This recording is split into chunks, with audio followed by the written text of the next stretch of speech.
You articulate, you elocute, you enunciate issues in regards to racism in this country from an historical perspective in a profoundly lucid fashion. And I don't think there's a black person alive that does not appreciate that. I sit across from you every day and I appreciate it. Not offended by it at all. I appreciate it. But one of the things that I don't think you get, and I repeatedly have had to tell you this, is when it comes to the reality of a situation, you often shove that aside in the face of, well, you know what, this is right, period. And I understand where it's coming from. But what I'm saying is, and I've said it many times to you before, so this is not blindsiding you. It's easier to say that when you're white. The fact of the matter is, Dr. Michael Eric Dyson just highlighted from an historical perspective how right you were in everything that you said. But we also talked about the reality of the circumstances that Colin Kaepernick was facing. To walk into the workout with a Kuta Kente t-shirt, knowing that 32 owners, most of them did not want you in this league, that they had to be convinced, that Roc Nation and Jay-Z, obviously in concert with Roger Goodell, basically organized this.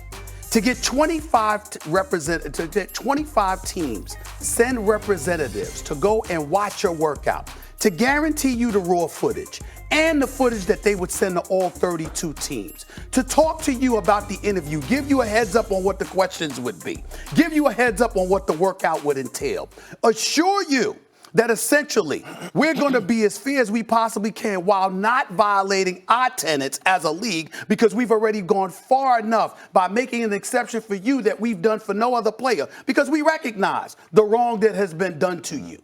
For you to sit up there and to say that, you know what, who cares that he came to the workout with a Kuta Kente t-shirt? I'm telling you right now, if I am a white billionaire who does not identify with nor cares remotely about slavery, its history, all the things that it entails, et cetera, if they have that mentality, and you know they have that mentality, and your quest is to get a job in the NFL, it might behoove you to take a different approach. I am not saying that Colin Kaepernick, in terms of his thinking, in terms of what he suspects, is wrong. What I am saying is you must know that something like that is not going to work in your favor. And if you chose to go that route, why are you behind the scenes with you and your camp encouraging people and imploring people to help you get a job when everything you did Saturday gave an indication that getting a job wasn't paramount in your mind? I'd like to respond to that, and this also responds to your point conveniently. Sure. Okay, I understand the position you're articulating. The reality is, here's the African-American plight. Here's ways that are effective to deal with it. Here are ways that may be idealistic but ineffective, and people not actually in the struggle, because race is tied to class in an inextricable way in this country. You're careful how much you kind of idealize things, and let's deal with reality. I appreciate that argument. First of all, should Kaepernick be grateful to, as I said, a de facto monopoly who has a greater responsibility, to be fair, for being denied his right to work for 3 years?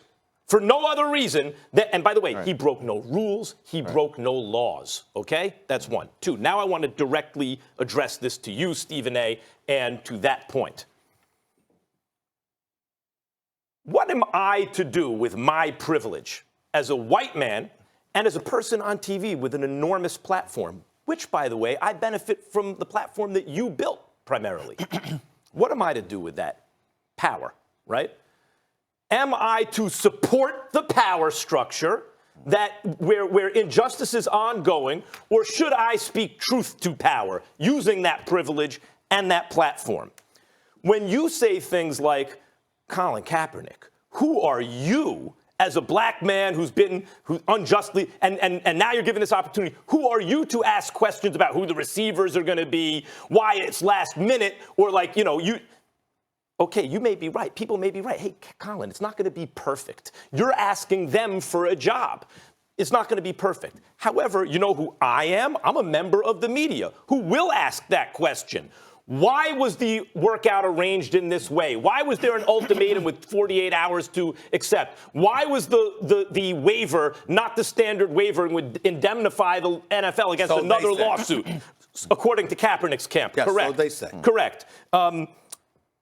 Why only on that day? Why weren't cameras allowed in? Why hasn't he been working for 3 years? I will ask those questions, and I will also say, while you can focus on the world we actually live in, where if you wear a Kunta Kinte shirt, the white billionaires aren't going to like it, I am going to talk about the world we ought to live in and bring pressure to bear so that sooner than later we do live in that world where so the hell what someone shows up with a Kunta Kinte shirt. The reason that's significant to people, the reason the white power structure doesn't like it, I understand the sensitivity of Colin Kaepernick. You ain't Kunta Kinte. Yeah, but you're Stop. the same. But I do understand also that when that story was told in that miniseries on the Alex Haley book, people identified with a largely fictional character.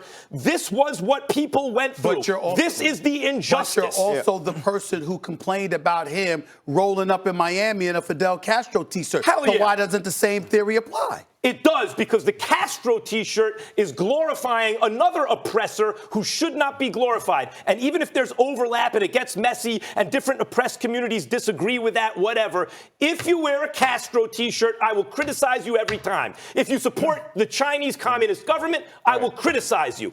If you support the power structure that keeps Colin Kaepernick without a job, I will criticize you. I'll do it every time. No, absolutely right. And first of all, kudos to you, as Stephen A. has said, because the deployment of your privilege in defense of those who are vulnerable, those who don't have access to that privilege, is extremely important. And it is important for a white guy like you to amplify deeply held, cherished principles and ideals that black people have from the very beginning articulated but couldn't be heard.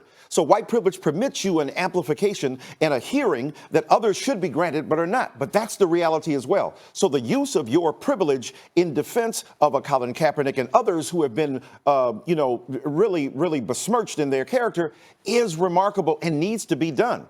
And I think at the same time in the public sphere, what Stephen A. is saying is that the realpolitik on the ground, what black people have to do. Look, is it fair or just that I have to tell my son 10 and 2 when the police stop you, have your hands? And you and I have had this conversation.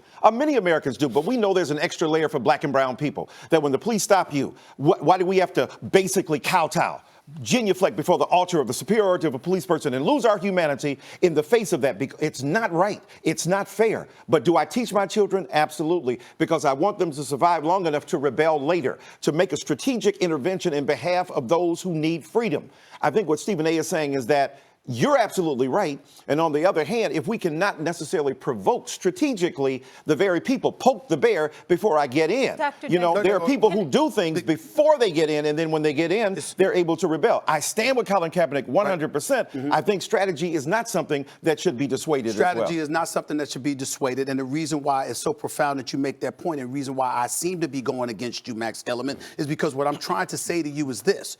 I get your point about speaking truth to power. There's nothing wrong with that. We applaud that. We welcome it. There's no question about that. But the problem is, in the process of all of this stuff that's going on, understand that you're a spectator of racism, not a participant in it, being victimized by it. And as a result of that, when you talk to people and you encourage them to just go out there gung-ho and say, buck the system, do what you want to do, because damn it, they're wrong and that's it. That's entirely different than just speaking truth to power. What you're encouraging them to do is to speak truth to power and to act that way, devoid of strategy in the moment where strategy is exactly what's needed in order for them to get what they want to get. And that's what you have to pay attention to. Can I ask one question about Colin Kaepernick specifically? And I want to ask you, Dr. Dyson, all of you to weigh in. Do you think Colin should have compromised here with the NFL? Look, the reality is it's an imperfect situation. He had a right to have the basic fundamental trust that should be present in order for a relationship to be struck. The well has been poisoned. It's poisoned on both sides by shenanigans. I think that there's legitimate argument to be made. If your ultimate goal is to show what you're able to do in the history, this is what Stephen A. is appealing to. And I don't want to speak on behalf of him because he and I have vigorous disagreements, but respect for our humanity. There are some black people say, give me half a field. Forget a whole field. Give me half a football. I will show these people out here what I can do. I will turn this joint out. Just give me half a chance. I'm going to go up in there, right? That's the kind of bravado, right? When you talk about a Jay-Z, maybe the reason Jay-Z, a hustler, who from the streets, nobody gave him anything, Nobody gave me anything, and I made something out of what I possess. I knew what I was up against. I knew that the tyrannical assault of a lethal NFL would put me in a certain situation, but I'm going to use this opportunity to warehouse and showcase my skill. Now, I think that there is something to be said for give some on one side, give some on the other, and there's a way in which Colin can achieve his goal. I think the achievement of the goal. Let me give you a quick example. Martin Luther King Jr. is in Chicago, moved there to highlight the plight of poor people. Mm-hmm. He's in the hood with this guy. He goes outside. A white man spits on him. The black man is about to haul up and hit him, and King said, hold on. You're mad at spit.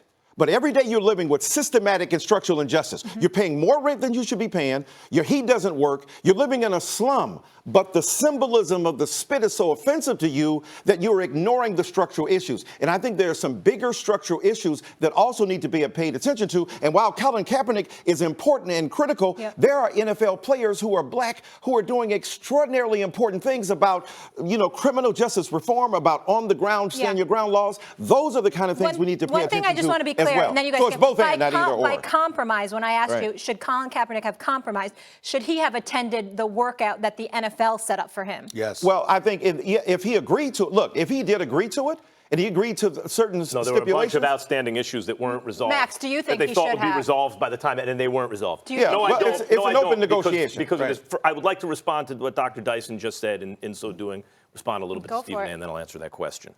Jay-Z, this is true of all immigrant groups to this country. Right. When legal means are when there's a glass ceiling, right? Where there's a ceiling, and you're cut off from advancing, from rising, you go to extra legal means. This is you talk about hustling. This is the history of the country, and then many of those immigrant groups, including Italian, Jewish, Irish, et cetera. And then once you've made your fortune, and then you can. Michael Corleone tries to go legit, right? And that's what Jay-Z did. Unbelievable job. And I understand working within the system, try to make it better. And maybe this is a big misunderstanding. However, the reason he couldn't work out for them the way they wanted is because Colin Kaepernick and his team believed, for very good reason, that they were dealing with an untrustworthy actor. There was enough reneging, according to them. 3 years he didn't have a job. But even in terms of this process, there was enough suspicious behavior, reneging on understandings, and kind of appearance of smuggling in things other than the workout, where his team said they're not reliable. Now, Stephen A., you said you had a chance to work out. He did. He did it with cameras. In fact, all the scouts that I have read about have said what he just showed is he has elite arm talent. So he proved that. Now, if he's dealing with any kind of fairness here, he'll have a job with one of the 32 teams in one of their 64 spots. Let me tell you why I believe that position that you just uttered is foolhardy. How many times, and I dare anybody on this set to deny this, are you trying to tell me everybody that's in the NFL, there doesn't exist people outside of the NFL trying to get in that's better than people on a roster? There is no team in the National Football League. There is no team in professional sports that can't have somebody on its roster that somebody outside is better than what you got in your roster. How many times I see scrubs every day. Every day. Is there anyone out there with elite arm talent that took a team to a Super Bowl? Let me get to my point. My point to you is you are too smart to not know that when it comes to the National Football League, it ain't just about your ability. It's about how you are going to act, how you are going to conduct yourself, et cetera, et cetera. We lamented the fact that Terrell Owens, even after he retired, had to wait so long, wasn't a first ballot Hall of Famer. That was egregious. We know he's a first ballot Hall of Famer, but guess what? Behavior mattered. We see people like Des Bryant before he got injured and all of this other stuff still belonged in the league, but behavior matters. There's a plethora of issues and circumstances and situations where guys aren't necessarily the best, but they are on the out, but they're damn good enough, but they're on the outside looking in. Why? Because how you conduct yourself, whether or not you're a part of a team, matters. In the case of a Colin Kaepernick, what did the NFL teams fear? They said, if we bring him in an individual workout, then we have no cover. If we don't pick him on our squad, who's to say he's not going to castigate us? That's why the NFL had to get involved. So Colin Kaepernick, knowing that was a reality, his lawyers, knowing that was a reality, is what explained why the workout took place the way that it took place. How do you not know that? I promise this won't take but maybe 30 And by seconds. the way, Max, Yeah. they agreed to let him bring his own receivers. He brought Nike, he was going to film a commercial. They agreed to that. They agreed to a whole bunch of stipulations which Colin Kaepernick's can't permit. This is the argument often used when people are trying to do the right thing and get the right thing done. The behavior of the subject is suboptimal. I agree about that. His behavior was suboptimal. But let's just keep in mind what this is about. Because he didn't want to stand for the national anthem, which breaks no laws in the United States of America. That's why we're the United States of America. Want to know why we're better than everyone? Because of that. Right. And no rules even of the NFL. He has been denied a job for that reason for 3 years. But who hasn't said that? And now because of his suboptimal behavior, he still doesn't have a job? Wait a minute. I absolutely agree with that. We all said that. That is exactly right. And it is the fundamental flaw. The sins of the father, in this case, the NFL, are far greater than the sins of the son, Colin Kaepernick. There's no question about that, and we have to remind ourselves of that. And I will say this, Stephen A., here's the problem, though, that mediocre white guys get a chance to mess up, be petulant, Baker Mayfield. You can say things that a black quarterback, if a black quarterback ever said that, had that kind of temerity, that unabashed gall. People to still go wondering after, about Lamar Jackson. I mean, right. Hugh you're not the first guy to cry over your beer about your coach left and played for another team. So the acceptability, the acceptance of white petulance is certainly greater than that of a guy like Colin Kaepernick. And Colin Kaepernick is not being petulant. He's simply saying, provide me an opportunity to do what I do. So I think that that's extremely important. But the Jay-Z point, all I wanted to make is he goes inside. Without Jay-Z, this opportunity doesn't exist. I need to Without report one Jay-Z, thing. this particular opportunity doesn't exist. We need an inside game and an outside game. You got to have Martin. Look, they said two prophets. There's a central prophet who goes in and talks to LBJ. Let's get the Voting Rights Act. Let's get the Civil Rights Bill done. Then you have an outside prophet who brings pressure outside. You need both and. You need a three-point shooter and you need somebody on the baseline. 100%. And you need to be aligned. Stephen A., the Nike that I'm being told by a source familiar with this, let's put it that way, Nike did not have a camera, or was there any request to have a camera there? It's propaganda from the NFL. Nike asked the NFL to retract that part of the statement, according to my source. And time out. That's fine. And I can go with that because I heard the same thing. You know what my response to that is? I don't give a damn. And here's why. Because you're Colin Kaepernick. When you had your workout at Riverdale and you were in front of the media camera, the media that you invited, why didn't you give the media an opportunity to ask you that question instead of giving your speech and then running away? How come you didn't answer the question? You just want to talk, but you don't want to ask the question. Enemy of the good. We have to go. I understand Jay-Z was instrumental in getting this workout set up. Stephen A. was the only one to answer my question, so I want a yes or no answer. Do you think Colin should have compromised here and showed up on Saturday? I think compromise is critical. Yes or no? I think showing up is important. Yes or no?